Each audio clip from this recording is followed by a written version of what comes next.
of Tony Kent writes and cross-examines. The cross-examination, as you will have established so far, is probably about as weak as it is when I do it in court. Today, we are very, very lucky to have the author of the worldwide international best-selling hit, The Whisper Man, Alex North. Alex, how are you? I'm really good. Thank you for having me on. It's a pleasure to be here, and I'm looking forward to being cross-examined weekly. You may be looking forward to that for quite some time. I think there's a good chance it won't happen. Alex, first of all, congratulations. You have recently been longlisted for one of the most prestigious awards in crime for the Theakston Old Peculier Crime Writing Festival's Book of the Year 2020, right?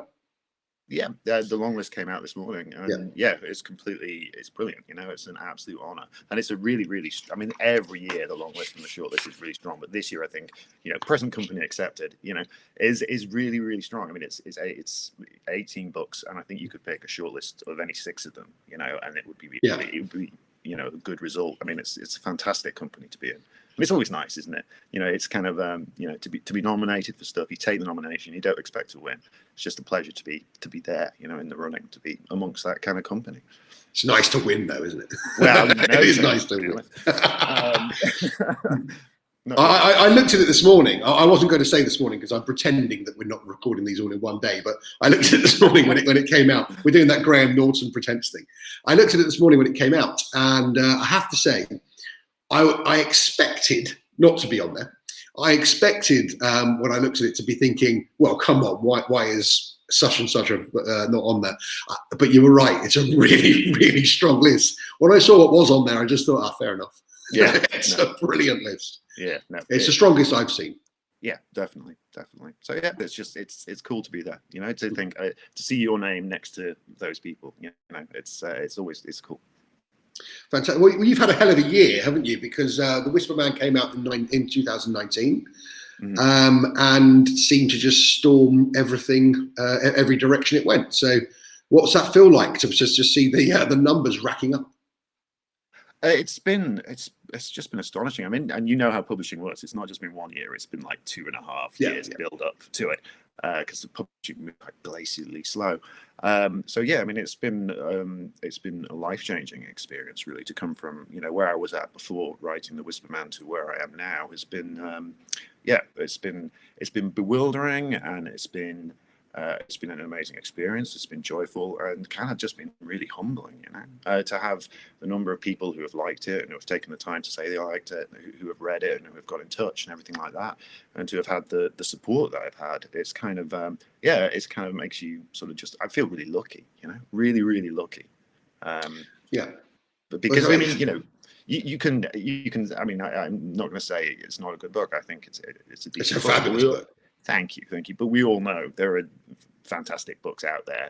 You need luck, to go that little extra mile. And I feel incredibly lucky to have had the team behind the book in the publishing sort of industry, the teams working on it, and just to have had the support of readers and bloggers and reviewers everywhere, and the crime fiction community as well. You know what that's like. It's an incredibly supportive place. So yeah, I mean, I feel I've been very lucky, and I'm very grateful to everybody. Yeah. No, I can understand what you say about luck, but I do reiterate what I just said. It's a fantastic book. It's one of the books. I'm not great with when things get a bit creepy, and it scared the pants off of me as a book. I have to say, Tony, you seem like such a tough guy. You get creeped out that easy. No, I do. Those sort of things really scare me. I have an uncle who's if anyone's a tough guy, it's him. And I mean, he one of my other relatives lived in a house we thought was haunted, and he would walk up the stairs singing to give the ghost a chance to go away. So I think it kind of runs in the family that we get size aside, we get creeped out by these things. But no, it's a fabulous book. For the 2 or 3 people that haven't read it, who might be looking at this, tell us a bit about it. It is about Tom Kennedy and his son Jake. His young son, he's about 7 years old. Jake's quite a troubled little boy, has imaginary friends, but no real ones in particular. And Tom's wife and Jake's mother died the year before, and they're both finding it very hard to kind of connect with each other and deal with their grief in different ways. And so they make a fresh start. Tom and Jake, they move to a small, quiet little village called Featherbank. to sort of begin again, and they don't realize that 20 years earlier, a serial killer operated in Featherbank called the Whisper Man, who abducted vulnerable young boys. And he was caught and he's in prison. But just before Tom and Jake arrive, another little boy goes missing. And then Jake starts acting strangely, hearing whispers at his window. And his imaginary friends kind of take on more and more sinister sort of tones as the book goes on. Yeah, I'm scared again. I mean, it's reminding me. It's reminding me of how I felt when I read it. So, sorry, go on. No, I was just saying, I mean, it is a creepy book, I suppose, in a way, and it's meant to sort of have scary scenes in it. But hopefully, it's the relationship between the father and son, yes, that comes through. It's the emotion of that, I think, that people have responded to as much as anything else. And I think some of that relationship, you don't mind me saying, you've got a son of your own, haven't you? And I think it's kind of built into that. Yeah, inevitably, I think. I mean, the whole idea for the book came from my son, really. After we moved into a new house, he was probably about 4 years old or whatever, and he was just playing in the front room, and I was in the kitchen, and I heard him kind of talking to somebody. So I came through, and I was like, what are you doing? And he said, I'm just playing with the boy on the floor. And yeah, sorry. And so it was kind of like a creepy moment, but then you kind of, as a writer, you think, I like that. I can use that. So that's kind of where the book kind of spiraled out from. But obviously, you draw on your own emotions. I mean, it's, as a parent, you sort of, obviously you care about your kid, you worry about your kid, and those fears obviously sort of go into the book. But also the frustration, because kids are frustrating as well as lovely. So, I kind of try to draw on all of that to some extent. Yeah. Well, I mean, what I can say is the highest compliment I can give you is, despite being a complete coward for anything like that, I couldn't not finish it. I had to finish it. It's an incredibly compelling book, and anyone who hasn't read it, well, I'm sure you have. Anyone who hasn't read it, read it, buy it, get it. And they will also, everyone will see, which people might not know, but running on the ticker tape parade at the bottom of the screen, that it's about to be, or it's currently in development, in active development, which is an unusual thing, with no one less than the Russo brothers, who are behind the Avengers franchise. Yeah. I mean, that was. How does that feel? Well, there've been a lot of surreal moments over the last couple of years, Tony. But like to get an email from the Russo brothers, that's one of them. I'm going to keep that email for a long time. Maybe print it and frame it. But with movie options and things, I always think, you've got to wait, believe it when you see it on the screen. Yeah. So it is in production, and I was fortunate enough to read like a first draft script over the last couple of weeks, which is a career highlight. You sort of dream of happening.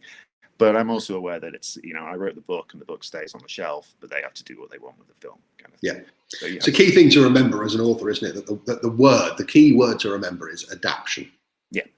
They're not making a carbon copy. They're not taking effectively a comic book and redrawing the frames. They're adapting it. Yeah, exactly. And things that work on the page as a book aren't necessarily going to work on the screen. You have to find, especially because it's a first-person book. A lot of it's told in the first person, so you have access to Tom, the main character's thoughts. You can't do that so easily on screen. You convey it through action.